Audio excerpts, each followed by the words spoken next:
Bismillahirrahmanirrahim. Assalamualaikum warahmatullahi wabarakatuh. Tahniah kepada semua pelajar baru Politeknik Tuanku Syed Syirajuddin kerana anda telah terpilih menjadi pelajar PTSS. Selamat datang saya ucapkan kepada semua pelajar baru ke Negeri Perlis. Mungkin ada yang luar dari Negeri Perlis. Okey, sebelum itu saya perkenalkan diri saya. Saya Puan Azlida binti Abdullah, pegawai Haiwan Pelajar yang menguruskan kebajikan dan beasiswa pelajar. Okey, slot saya pada kali ini ialah taklimat berkenaan kebajikan dan beasiswa. Okey, bila sebut beasiswa, tentunya pelajar akan bertanya apa beasiswa yang ada dan apa pinjaman yang ada. Okey, kita tengok dulu beasiswa, pinjaman dan allowance yang ada di Politeknik. Okey, terdapat 3 jenis pendanaan iaitu beasiswa, pinjaman dan allowance khas. Okey, kita tengok satu persatu beasiswa. Beasiswa yang terdapat di Malaysia ini ada banyak. Okey, macam mana cara nak memohon beasiswa? Pelajar kena mohon sendiri melalui laman web yang ada, dan sekiranya pelajar telah berjaya, pihak institusi itu akan maklumkan kepada saya ataupun pihak Politeknik. Okey, di antara pelajar-pelajar yang sedia ada kini yang telah mendapat beasiswa ialah terdiri dari beasiswa JPA iaitu seramai 19 orang, Yayasan Tenaga Nasional seramai 11 orang, Walk Foundation seramai 1 orang, MARA seramai 2 orang, Yayasan UEM 2 orang. Baitulmal dan zakat nazri ini bergantung kepada setiap semester. Okey, setakat ini yang paling ramai adalah zakat negeri Selangor. Setiap negeri dia ada zakat negeri tersendiri. Pelajar yang berkurang kemampuan ataupun pelajar miskin boleh mohon pada zakat negeri masing-masing. Okey, dan yang terakhir yayasan negeri.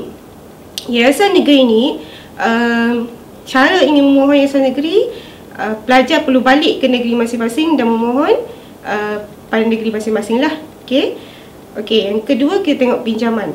Pinjaman yang paling ramai pelajar buat adalah PT-PTN. Okey, selalunya setiap semester data untuk pelajar PT-PTN ini menjangkau kepada 2000 pelajar. Okey, PT-PTN ini adalah pinjaman bukan beasiswa. Okey, cara memohon PT-PTN, pelajar apabila sudah ada surat tawaran boleh memohon PT-PTN melalui laman web PT-PTN. Okey, untuk sesi ini pelajar boleh mohon. Dah boleh mula mohon sekarang. Okey, seterusnya kita lihat allowance khas OKU. Okey, allowance khas OKU ni adalah beasiswa terbuka kepada pelajar kurang upaya. Contohnya pelajar diploma yang ada kad OKU, mata, okey, kaki, fizikal dan sebagainya. Okey, dan yang kedua allowance khas untuk pelajar KHK ataupun CJ Kemahiran Khas, di mana kita namakan beasiswa tu PPK, Program Pendidikan Khas. Okey, seterusnya kita lihat kepada bahagian kebajikan. Okey, untuk kebajikan, pelajar di Politeknik dilindungi dengan insurans, di mana insurans ni pelajar akan bayar setahun sebanyak RM35. Okey, pelajar dah bayaran RM35 ini telah dimasukkan dalam bayaran yuran pelbagai. Okey, insurans ini akan meliputi kematian biasa atau penyakit, kematian disebabkan oleh kemalangan, keilatan kekal, khairat kematian, perbelanjaan perubatan dan laun harian hospital. Contohnya pelajar sedang melaksanakan aktiviti di Politeknik dan terjatuh ataupun terlibat dalam kemalangan dan sebagainya. Semua tu boleh claim. Cuma kita ni kita ambil insurans kelompok. Bila insurans kelompok ni dia claim tu yang kita dapat tu tak banyak lah. Okey, tak seperti insurans peribadi yang kita bayar. Okey, seterusnya kita lihat kebajikan. Okey, banyak program kebajikan yang kita laksanakan. Okey, di antaranya kita ada mohon sumbangan zakat dari Bank Islam dan Majlis Agama Islam Perlis. Okey, yang ini ikut keadaan semasa. Ada kalanya dapat, ada kalanya tidak dapat.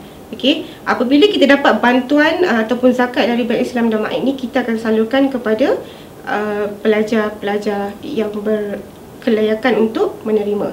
Okey. Okey, selain daripada itu, di HCP juga ada bantuan sagu hati ataupun kita panggil dia wang hangus. Okey, siapa yang layak untuk terima wang hangus ini? Okey, apabila yang pertama, kes yang pertama bencana berat.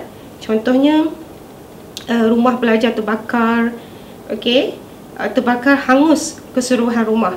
Okey, yang kedua bencana sederhana, contohnya kena angin ribut, separuh rumah musnah. Okey, yang ketiga kematian ibu bapa, pelajar boleh dapat 500. Yang keempat kematian pelajar, kita akan bagilah sebanyak 1000 cash. Okey.